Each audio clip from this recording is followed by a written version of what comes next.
Xerfi Global a récemment publié une étude sur les leaders mondiaux de l'industrie nucléaire, déchiffrant un secteur qui ressent aujourd'hui encore l'impact de la catastrophe de Fukushima en 2011. Bien que la production d'électricité nucléaire ait augmenté de 1,2% par an en moyenne entre 2012 et 2015, cela n'a pas suffi pour compenser la chute de 11% observée entre 2011 et 2012. En effet, le désastre de Fukushima a posé plusieurs défis à l'industrie, renforçant non seulement la méfiance de l'opinion publique envers l'énergie nucléaire, mais également les exigences de sécurité et donc les coûts.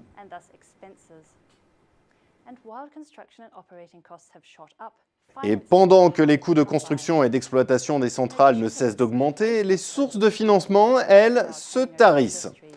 À cela s'ajoute la question épineuse et coûteuse du traitement des déchets nucléaires, ainsi que la compétitivité croissante d'autres sources d'énergie.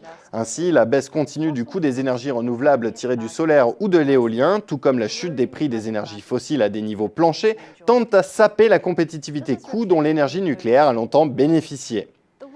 Cela se reflète dans le mix énergétique mondial. L'ensemble des centrales nucléaires dans le monde n'ont généré qu'environ 11% de l'électricité mondiale en 2014, en nette baisse par rapport à leur part record de 18% en 1990. Malgré ces difficultés, la plupart des acteurs du nucléaire ne s'abattent pas. Si les performances varient selon la nature des opérateurs, la rentabilité au sein de l'industrie reste dans l'ensemble élevée. Les opérateurs publics tels que l'anglo-néerlandais Urenco, le russe Rosatom ou encore le chinois CNNC, citons aussi Kazatomprom du Kazakhstan, tous ces groupes ont enregistré les marges les plus élevées au cours des 5 dernières années.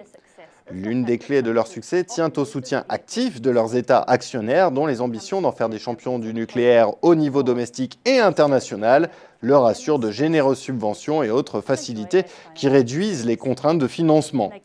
Dans le cas d'Urenco, les marges exceptionnelles du groupe sont également liées à sa spécialisation dans le segment très rentable de l'enrichissement d'uranium. Un cas plus particulier apparaît néanmoins dans le classement des principaux opérateurs. Le géant Areva s'est ainsi systématiquement retrouvé dans le rouge au cours des 5 dernières années, plombé par d'énormes pertes liées à d'importantes dépréciations d'actifs et autres erreurs stratégiques. Si l'environnement actuel du secteur n'est pas celui d'avant Fukushima, les opérateurs peuvent néanmoins compter sur d'importantes opportunités de croissance dans certains marchés. Les pays émergents comme l'Inde, la Chine, la Russie continuent en effet d'investir massivement dans le nucléaire. À moyen et long terme, c'est la Chine qui offre les principaux débouchés en termes de nouvelles centrales. Aux 24 centrales actuellement en construction dans le pays s'ajoutent quelques 40 projets de centrales, ainsi que 136 propositions de centrales pour la prochaine décennie. Ces opportunités de croissance risquent cependant de profiter principalement aux opérateurs des pays émergents, tandis que les leaders historiques d'Europe, d'Amérique du Nord ou du Japon risquent d'être laissés pour compte, les obligeant à faire des choix stratégiques importants.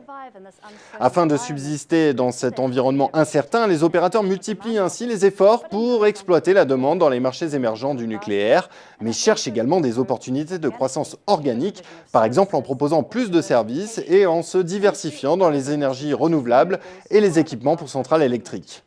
Ils suivent également des stratégies d'intégration verticale, d'alliance, de partenariat et d'amélioration de leur efficacité opérationnelle dans le but de réduire leurs coûts.